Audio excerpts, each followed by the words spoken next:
بدعة وكل بدعة ضلالة وكل ضلالة في النار أو كما قال صلى الله عليه وآله وسلم. Tuan-tuan, puan-puan yang berbahagia, Assalamualaikum warahmatullahi wabarakatuh. Segala puji bagi Allah Subhanahu wa ta'ala yang sudi mempertemukan kita kembali dalam kajian ilmu pengetahuan melalui kitab Ihya'i Ulumiddin dari Imam Abi Hamid Muhammad ibni Muhammad Al-Ghazali. Mudah-mudahan kajian ini dapat memberikan syafaat kepada kita waktu berjumpa dengan Allah Subhanahu wa ta'ala. Sebelumnya waktu kita nak dicabut nyawa kita, yang memudahkan adanya kita punya pendekatan melalui ilmu kepada Allah Subhanahu wa ta'ala dekat, dan begitu juga waktu kita berada di kubur, yang boleh menyelamatkan kita adanya kita dekat dengan Allah melalui konsep ilmu pengetahuan. Yang terpenting sebagaimana kita jelaskan bahawa untuk memperolehi khusyuk dalam solat kita, yang merupakan amalan soleh yang berkualiti, amalan yang paling sangat penting dalam kehidupan kita. Yang pertama, letakkan solat kita. Dia merupakan ringkasan daripada semua ibadat yang ada dalam Islam, zahir dan batin. Makanya itu hikmahnya Allah mengundang Rasulullah SAW untuk menerima solat dibanding dengan kewajiban-kewajiban yang lainnya seperti puasa, seperti zakat, haji dan semua. Bahkan kita tengok jihad yang sangat memberatkan diterima di bumi. Solat adalah diterima di langit, melintasi sidratil muntaha, untuk mengatakan bahawa kita ini boleh sampai kepada tingkat yang tinggi, baik zahir maupun batin kerohanian kita. Bila mana kita sampai kepada peringkat yang tinggi, jasmani kita, apalagi rohani kita boleh mantap, jasmani ikut. Akhirat kita baik, dunia kita otomatik baik. Dunia kita baik, belum tentu akhirat kita baik. Sebagaimana yang dijelaskan dalam hadis, kita kejar dunia, kita tak dapat apa-apa, akhirat kita tak dapat.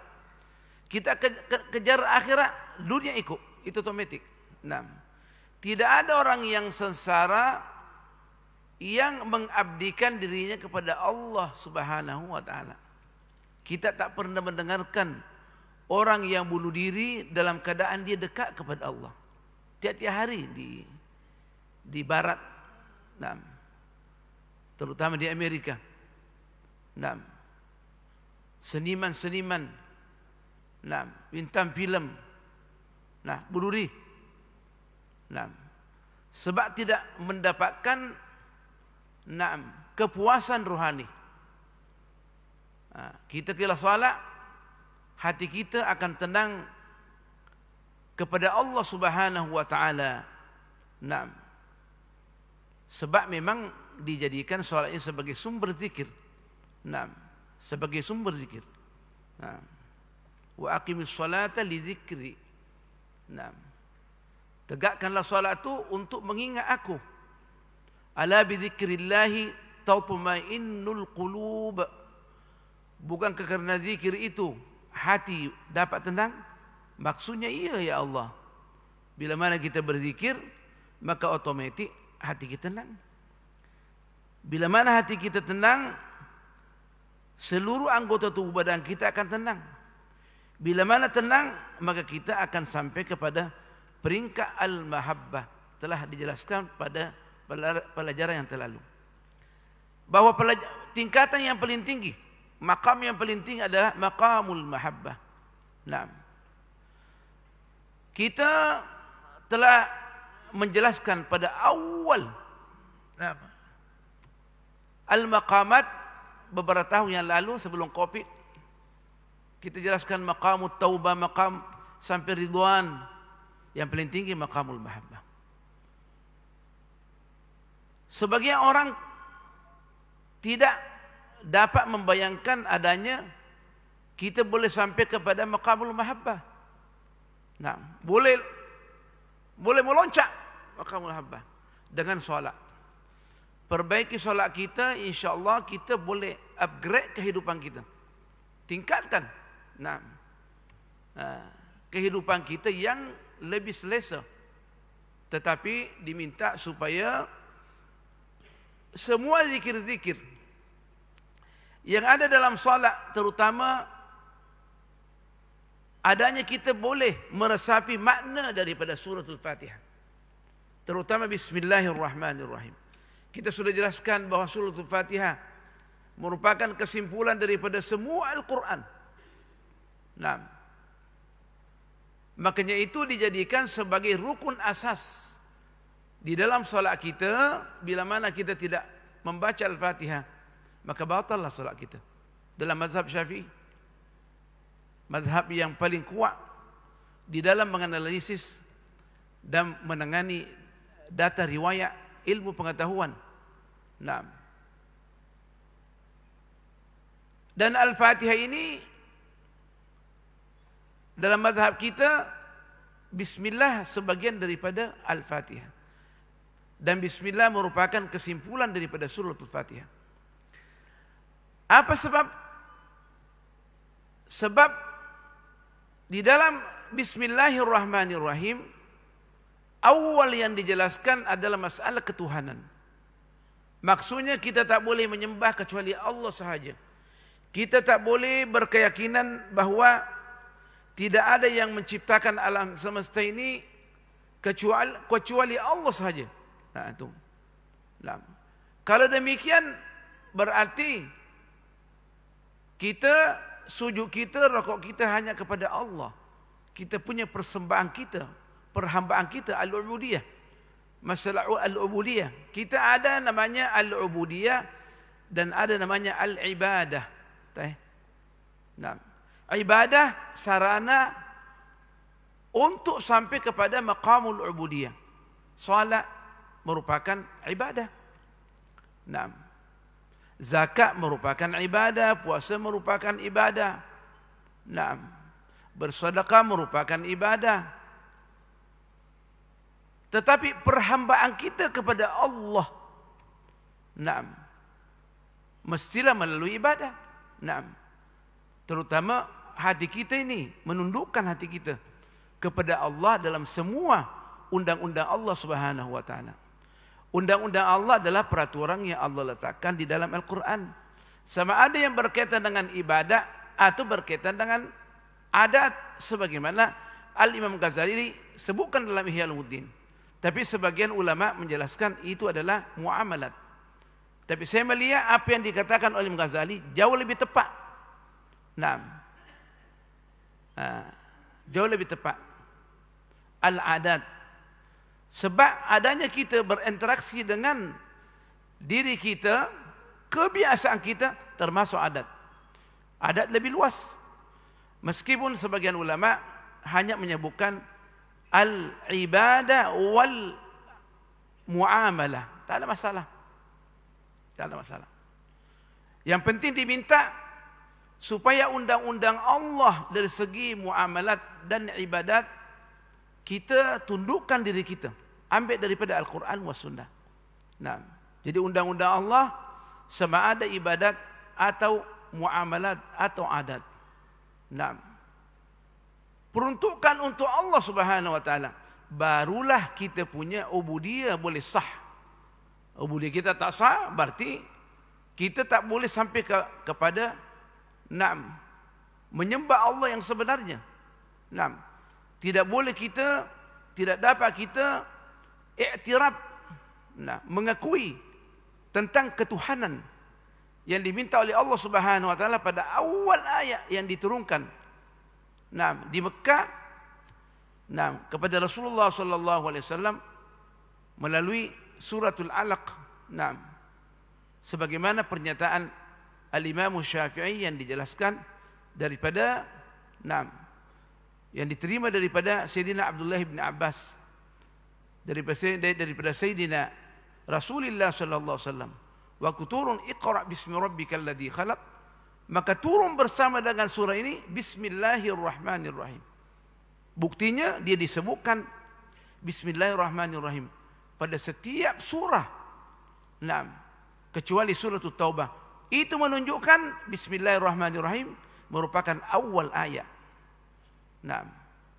Meskipun tidak dihitung oleh pakar Al-Quran bahwa dia bukan sebahagian daripada, bukan ayat yang ia mempunyai authority, ayat tersendiri dalam surah Iqra Al-Alaq. Tapi dia merupakan bahagian daripada Al-Alaq yang pertama diturunkan, dan dia merupakan ayat yang pertama daripada suratul Fatihah mengikut tertib al-mushafi, bukan mengikut tertib an-nuzuli.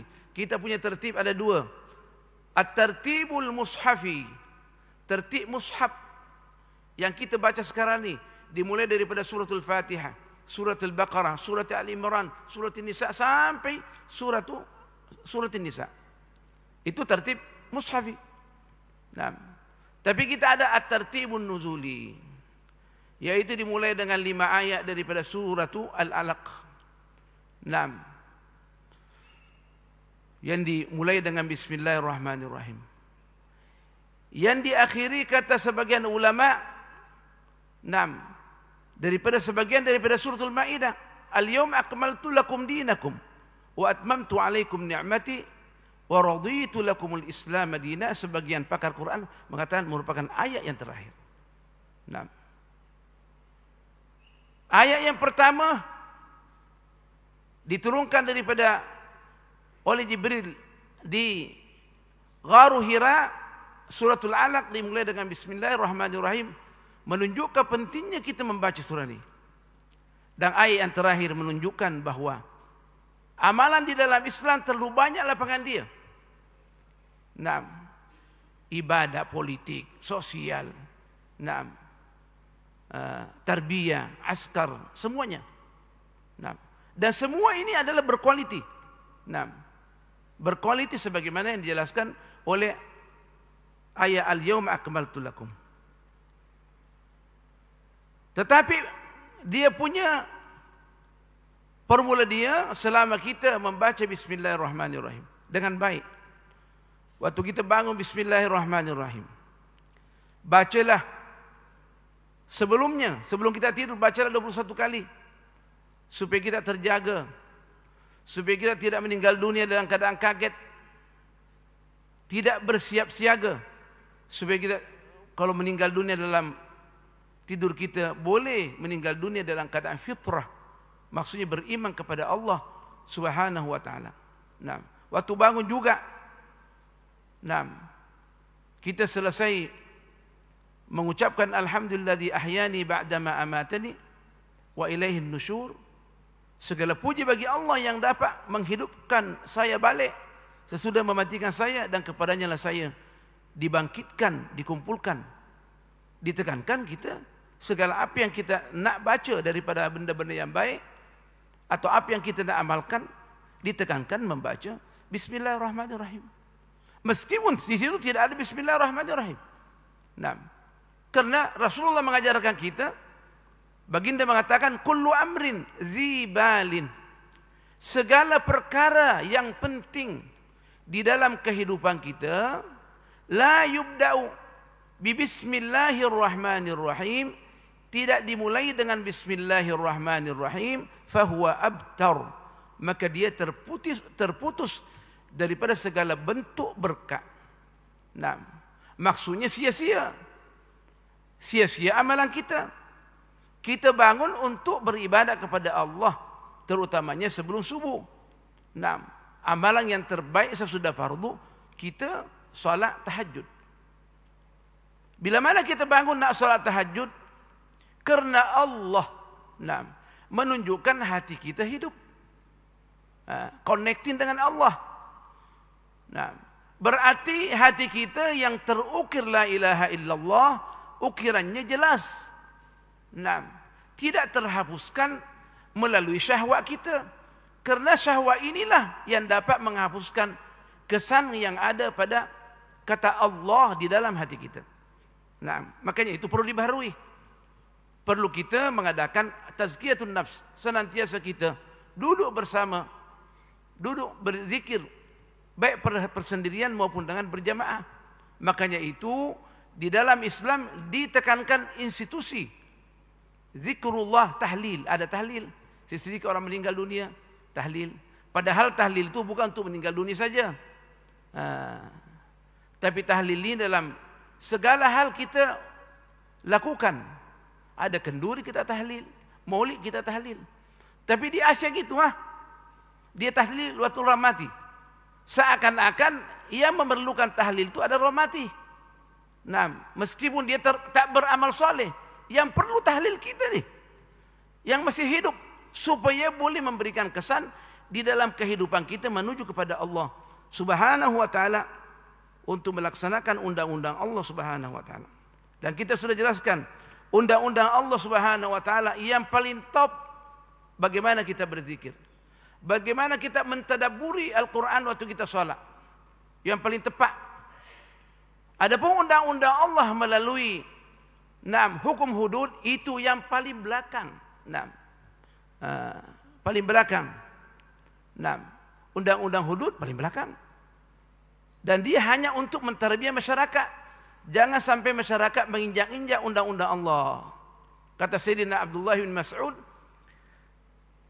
diperlihatkan dan dibacakan tentang hukum hudud ini supaya masyarakat takut, bila mana mencuri ada potong tangan.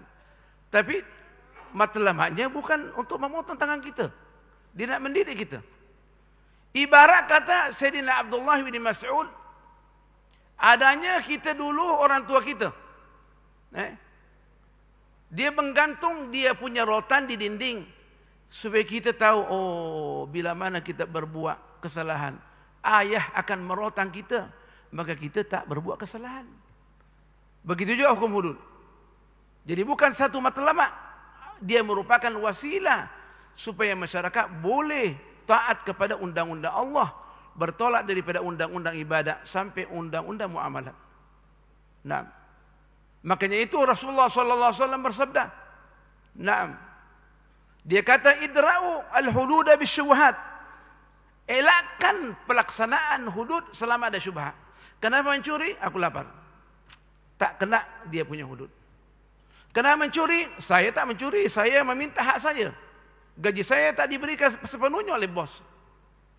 Lepas. Tentunya boleh saja dia tak lepas daripada hukum ta'zir. Sebab dia pandai-pandai mengambil. Tapi kalau orang bijaksana dan kerajaan yang bijaksana tidak dendam kepada masyarakatnya yang memberikan alasan yang tepat. Di zaman Sayyidina Umar, orang datang kepada Sayyidina Umar, satu syarikat, bos syarikat. Dia kata, orang-orang saya bawa saya curi. Curi harta saya. Maka dia datangkan yang mencuri. Kenapa kau curi? Saya tak mencuri, gaji tak. Saya tak diberikan gaji yang secukupnya. Maka Sayyidina Umar memanggil bosnya. Betulkah apakah yang dikatakan bawahan kamu? Dia senyap. Dia kata kalau dia mencuri yang kedua kalinya, yang saya potong tangannya adalah kau. Bukan orang yang mencuri. Yang ketuduh tu. Kau yang pencuri sebenarnya. Sayyidina Umar tak memberikan takzir pun kepada orang yang mengambil hak dia. Sekarang ni karena undang-undang sudah dipolitikkan, ya siapa yang kuat itulah yang boleh melaksanakan undang-undang sebagaimana hawa nafsu dia. Tapi sebenarnya dia tak kena sanksi undang-undang. Kalau sungguh-sungguh negara Islam dan sungguh-sungguh kita nak melaksanakan Islam. Nah, dan itulah sebabnya pakar undang-undang meletakkan lagi satu formula. Nah, dia kata al-muttahamu bari'un, orang yang tertuduh dianggap tidak bersalah. Nah, hatta tasbuta idanatuhu, sampai dia sabit kesalahan dia. Polis tangkap, polis tidak punya wewenang untuk memukul orang yang ditangkap. Nah, panggil dulu dengan baik, tangkap nanti diselidiki. Tapi begitulah hawa nafsu. Hawa nafsu yang mengontrol kita sampai mengadakan tindakan lebih daripada undang-undang Allah Subhanahu wa taala. Kalau Islam tak. Nah, silahkan siasat saya. Nah, betul enggak saya bersalah? Nah. Tapi kita pakar undang-undang pun membaca formula ni. Barak membaca undang-undang ni. Al-muttahamu bari'un, orang yang tertuduh adalah dianggap tidak bersalah hatta tasbuta idanatuhu, sehingga sabit kesalahan dia. Pakar undang-undang hafal belaka. Tapi aplikasinya dalam masyarakat orang tak laksanakan. Nah, alam demokratik, siapa yang berkuasa itu yang power. Nah, itu yang power. Tapi Allah tak demikian. Makanya itu Allah mengatakan engkau melebihkan undang-undang lain selain daripada undang aku. Nah, daripada undang aku. Nah, engkau sungguh kan nak masuk syurga aku. Nah, dalam banyak ayat yang dijelaskan di dalam Al-Quran. Makanya itu kita menghimbau orang-orang yang nak melaksanakan undang-undang Allah biar pakar dengan undang-undang Allah. Pelajari dengan baik. Nah, pelajari dengan baik. Nah, jadi jangan jadikan masalah saja. Nah, jadi kita kembali bahwa pentingnya kita mentadabburi firman Allah, terutama Bismillahirrahmanirrahim, yang merupakan pintu gerbang untuk memahami Al-Quran semuanya. Dengan menggunakan Bismillah tentang ketuhanan, bahwa berimanlah kepada Allah. Nah, kita sudah jelaskan kenapa Allah hanya menggunakan dua sifat yang penuh dengan rahmat. Bismillahirrahmanirrahim. Nah, dengan nama Allah yang Maha Pengasih lagi Maha Penyayang. Kenapa tak pilih yang lain? Sebagaimana ulama lain kata, Ismullahil A'zam ada sama Al-Hayyul Qayyum.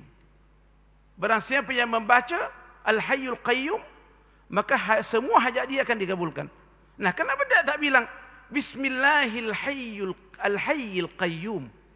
Nah, bahkan diulang dalam semua surah kecuali surah Taubah. Bismillahirrahmanirrahim.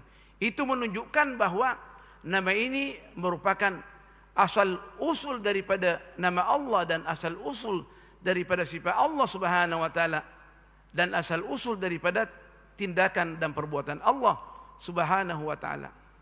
Ini menunjukkan, kata ulama mufassirin, adanya Allah menciptakan kita dengan penuh kasih agar supaya kita saling mengasihi. Naam. Yang besar mengasihi yang kecil, yang mempunyai pangkat yang tinggi mengasihi yang rendah. Nah, bukan mengasihi dengan adanya mengatakan kesian dia. Dah. Apa keperluan masyarakat kita? Nah, janda-janda kita kemungkinan perlu bantuan. Sangat berbahaya bila mana dia berbuat kriminal. Anak yatim perlu diberikan perhatian. Nah, sebab kebanyakan orang yang tidak ditarbiyah oleh orang tua dia merupakan sumber kriminal.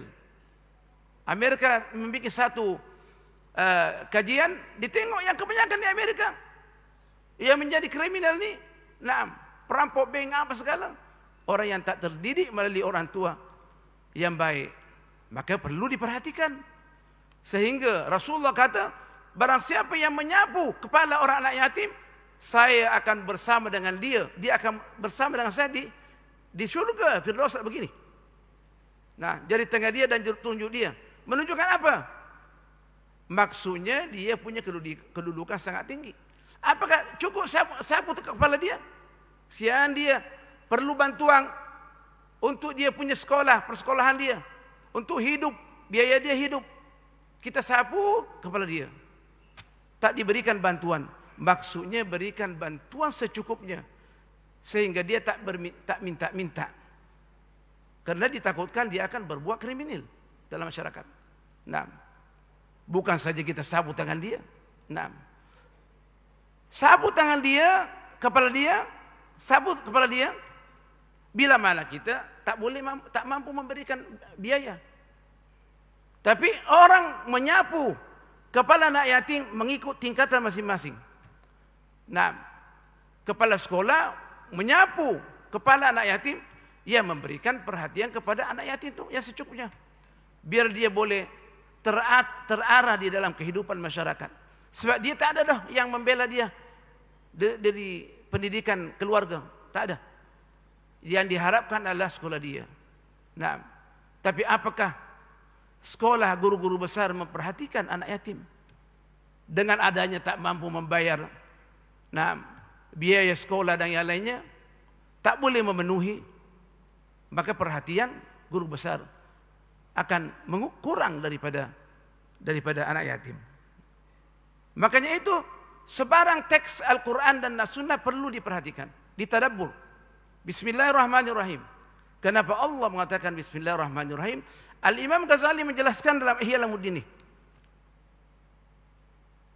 Dia punya teks mengatakan dengan nama Allah yang Maha Pengasih lagi Maha Penyayang. Tapi ingat bahwa Allah menggunakan Bismillahirrahmanirrahim. Kita sudah jelaskan makna ba ni dari ulama tafsir. Dia artinya ba yang mana menjadikan kita boleh bersama dengan Allah. Kita boleh jadikan alat. Nah, kita boleh bersahabat dengan nama Allah, dengan Allah. Nah, bila mana kita bersahabat dengan Allah, maka semua kita punya urusan akan baik. Nah, kita kenal baik dengan orang besar, nah tentu kita punya urusan akan baik. Nah, tentu kita akan bangga dalam kehidupan kita. Kita baik dengan bos, baik dengan Perdana Menteri, baik dengan Presiden. Boleh calling Presiden. Boleh calling. Siapa yang boleh calling Presiden? Perdana Menteri. Nah, YB sendiri kita tak boleh calling. Tapi Allah Subhanahu wa taala kita boleh calling pada setiap waktu. Mengatakan Bismillahirrahmanirrahim. Ya Allah, aku susah. Allah akan selesaikan masalah kita. Bahkan bila mana kita berada pada situasi yang paling kritikal, dengan hati yang bersih, Allah akan mengabulkan hajat kita. Dan disitulah mempunyai peranan semua nama-nama Allah yang kita baca. Ya Allah, aku susah hidup, ya Allah. Kita kritikal, mengatakan Ya Razzaq, Ya Allah, Ya Razzaq. Wahai Tuhan yang Maha Pemberi rezeki, susahnya lah aku nak hidup, ya Allah. Waktu itu diterima doa kita oleh Allah Subhanahu wa taala.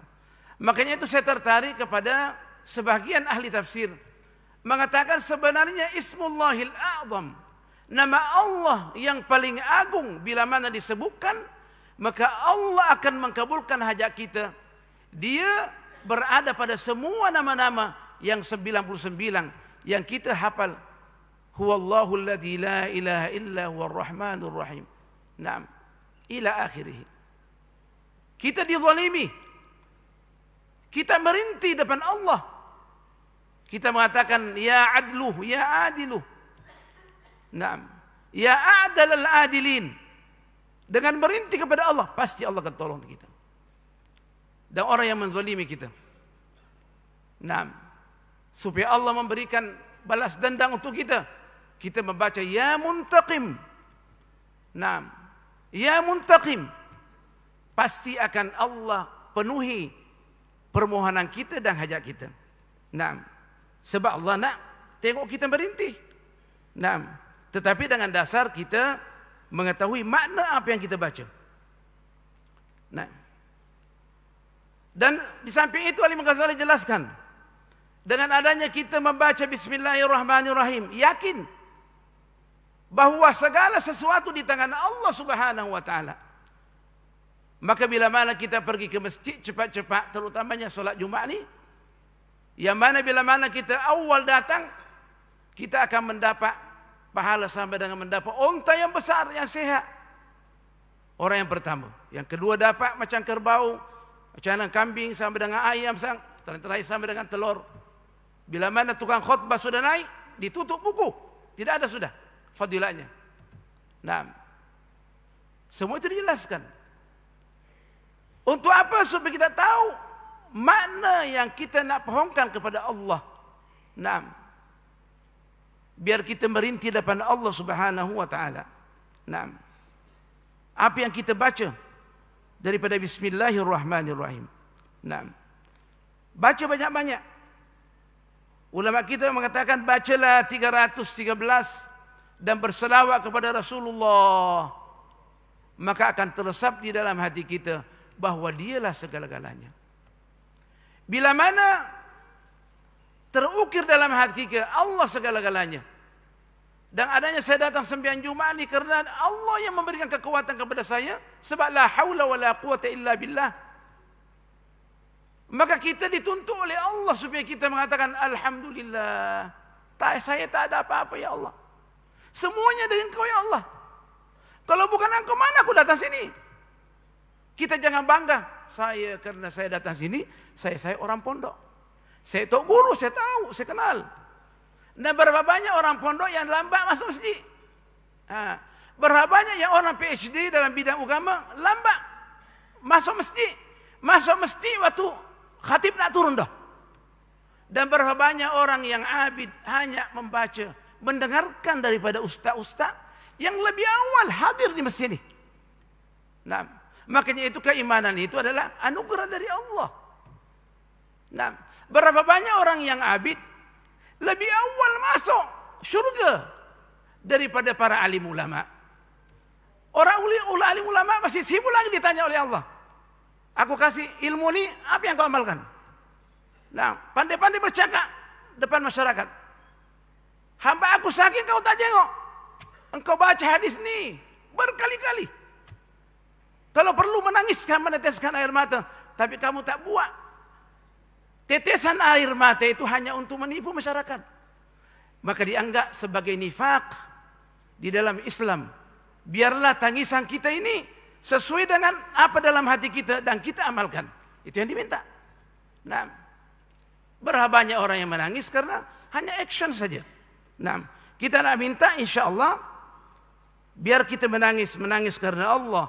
Kata ulama, nah tes kita punya tetesan air mata adalah ikhlas kepada Allah. Boleh dirasakan adanya air mata kita itu hangat meskipun air condition dia punya power sangat kuat. Kalau seandainya air condition boleh 14-13 dingin yang kuat, kita boleh rasakan bahwa kita ikhlas kepada Allah Subhanahu wa taala.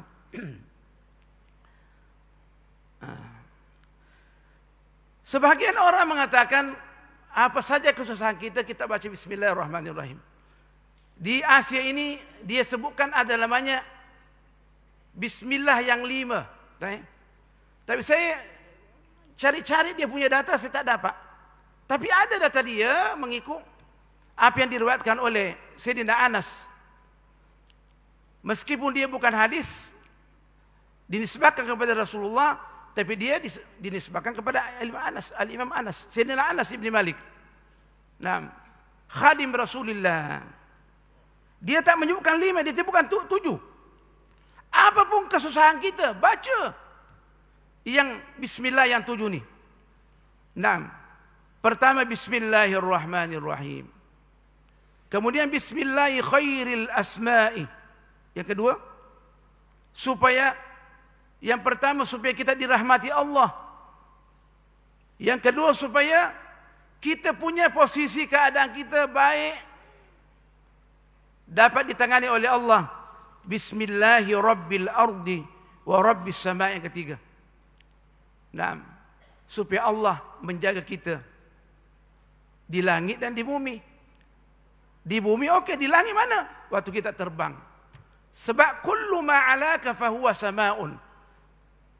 Setiap yang tinggi dari kita adalah samaun, adalah langit.